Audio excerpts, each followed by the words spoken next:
What up, it's BreZ, and you're watching In This Room on MadameNoire.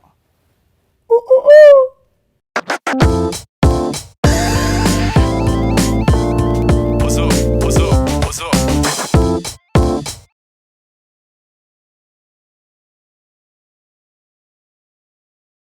When I first read, the breakdown for Coop, I thought that it was absolutely amazing.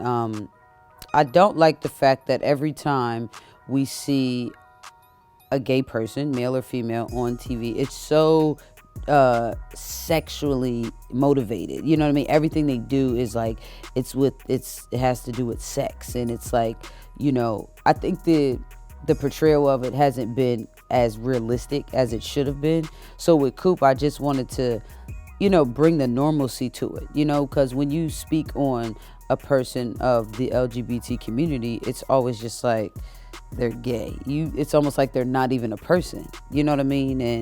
And Coop is just a girl. She's just a girl. She's in high school. She's attracted to women, but she's also fun and loving and compassionate, and funny, and she's very motivating and encouraging to her peers and things like that. So her sexuality is the least of it. It's just kind of one thing, so I wanted to show, this well-rounded, young woman who, may go through things, or, in high school, it's that point where we figuring out, who are we?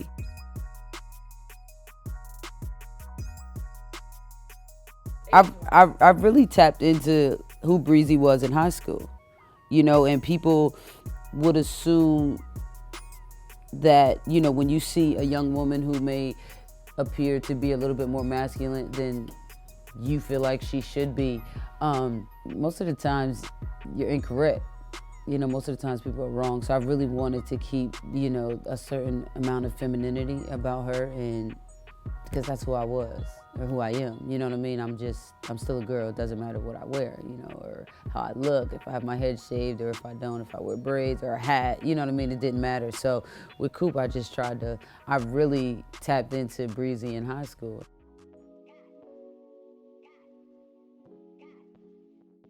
I'm just setting that example, or walking in that line of freedom and taking advantage of opportunity, breaking barriers. You can't tell me no.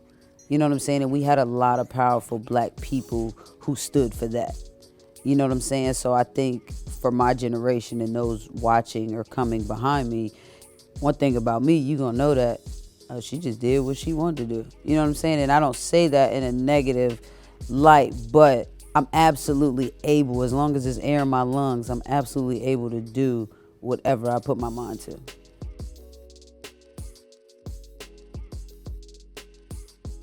I definitely stand for, HIV and AIDS, that the organization that, we're still fighting for a cure for that. And also children and women's incarceration is something that I'm very, very passionate about. When I did the role of Frida Gatz on Empire, I actually, a lot of those people gravitated to me. That was a young girl who was incarcerated, and we don't really see things like that on TV, so it opened up a lot of conversation. Once I realized that and I started to do my own research on it, I realized how much children do not get while incarcerated. For whatever, adults go to prison and they get, commissary, and they get clothes, and they get lots of, a lot of the young kids in little detention centers, they really don't get anything.